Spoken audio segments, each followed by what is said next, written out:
Do you want to be debt-free? Do you want to save for an emergency? Or do you want to save for retirement?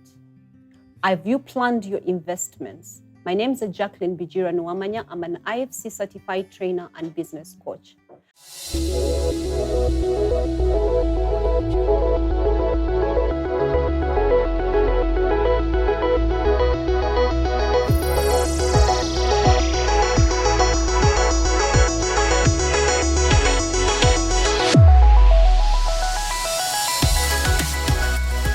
Welcome to our personal financial management series, and today we're going to talk to you about building block number 2, which is having financial goals.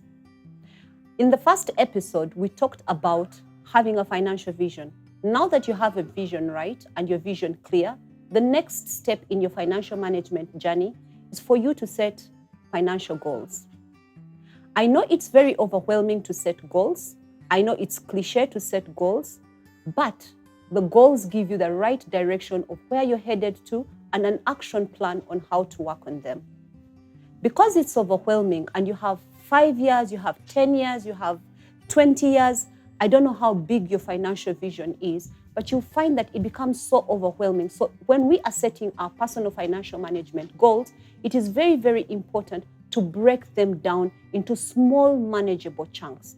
So that is why I would advise that you have your short-term goals, have your medium-term goals, and then have your long-term goals. For your short-term goals, this could be anything from 0 to 6 months, and there would be goals like, I would like to create an emergency fund. Goals like, I'd love to save X amount of money every month. Goals like, I'd love to take my family on holiday for Easter, for example.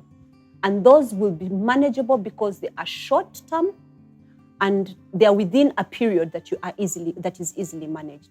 Then the second would be to look at your medium-term goals. When you're setting your goals, look at now that you've set your short-term goals, then it's good to set your mid-term goals.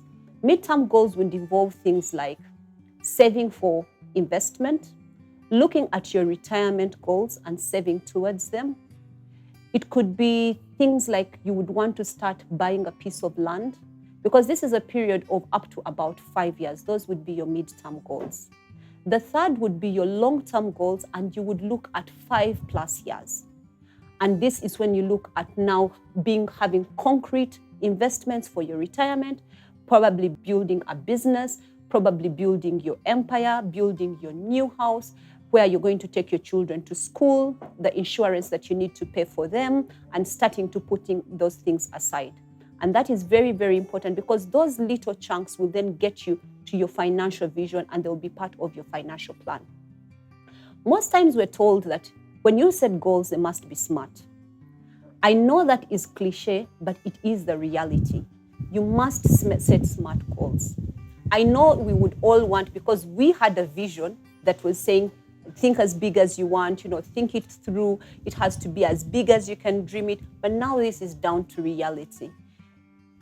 Let me give a simple example. Imagine that you try to set your goals and you're talking about saving $1 million in 3 years. Is it practical for you? Does the income you have today be able to bring you that? So let these goals be SMART. And what does SMART stand for? I know we all know this, but let us refresh ourselves. SMART is that they are specific, and that is why you realize I gave you examples of I want to save a certain X amount of money. I want to save 500,000 shillings every month. That is very, very specific.